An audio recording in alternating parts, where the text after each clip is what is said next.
Let me tell you a story of two people who started with the same opportunities, the same dreams, but ended up in entirely different worlds. Meet John and Lisa. In their early 20s, they graduated college with similar degrees, entered the workforce, and earned nearly identical salaries. By their late 30s, John was drowning in debt, living paycheck to paycheck, while Lisa had achieved financial independence, working because she wanted to, not because she had to. What happened? What did Lisa know that John did not? The answer lies in a series of small, deliberate actions that compound over time, just like interest. And today we are unraveling the mystery of how you can replicate Lisa's journey to financial independence, no matter where you are starting from. Here's the thing.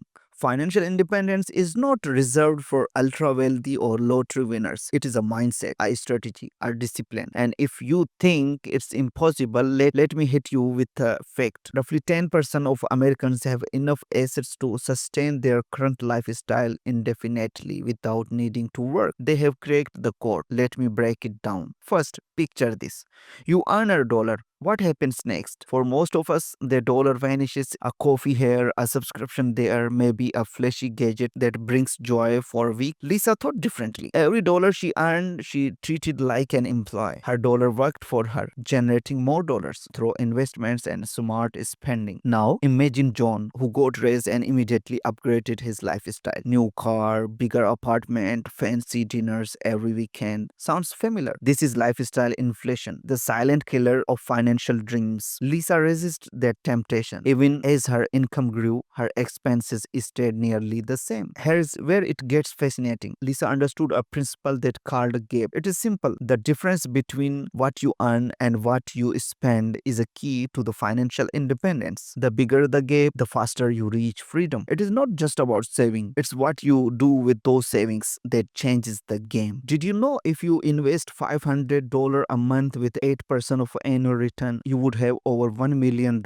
in next 30 years? It's the magic of compound interest. And Lisa was not just saving, she was investing strategically in index funds, in dividend paying stocks, and eventually real estate. Each dollar she invested was like planting a seed that would grow into a money tree. John, on the other hand, did not think about the future. He financed a new car with 7% of interest rate, paid a minimum on his credit card, and never took advantage of his employer's 401k match. He did not realize that every dollar spent on interest was dollar stolen from his future self. But here's a twist. Financial independence is not just about numbers, it is about a mindset. Lisa adopted what's known as abundance mindset. She believed in her ability to create wealth, to learn and to adopt. John, he lived in fear of missing out, fear of not having enough, and fear of making mistakes. Lisa took calculated risk like starting a side hustle and learning a new skill to increase her income streams. She diversified her portfolio, learned about tax optimization, and surrounded herself with the people who shared her goals. John, he pinged Netflix and scrolled social media, envying others but never taking action. Pause for a moment. Where do you see yourself? Are you Lisa,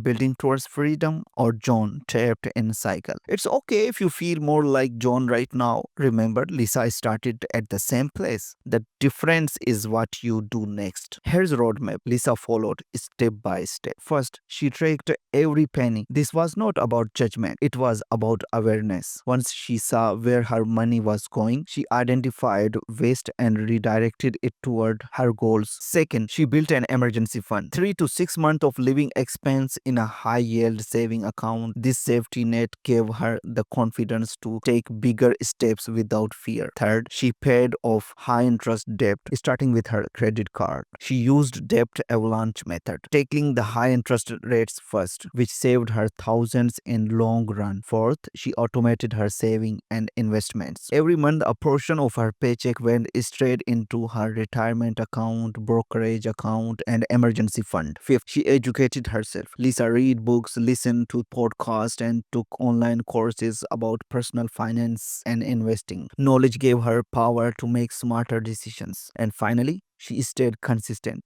She did not let market crashes or unexpected expenses derail her. She adopted, adjusted, and kept moving forward. Now, let's address the elephant in the room. You might be thinking, but I don't earn enough to save or invest. Let me challenge that. Even if you start with just $10 a week, it is not just about amount, it's about building the habit. Over time, as your income grows, so does your ability to save and invest more. Remember, Lisa did not win the lottery or inherit a fortune. She simply made a series of small intentional choices that added up over time, and you can do it too. So, here's question. What will you do differently starting today? Will you take your spending, automate your saving, or maybe educate yourself about investing? Whatever it is, take that first step, because financial independence is not just a dream, it is a choice, and it's one you can make right now.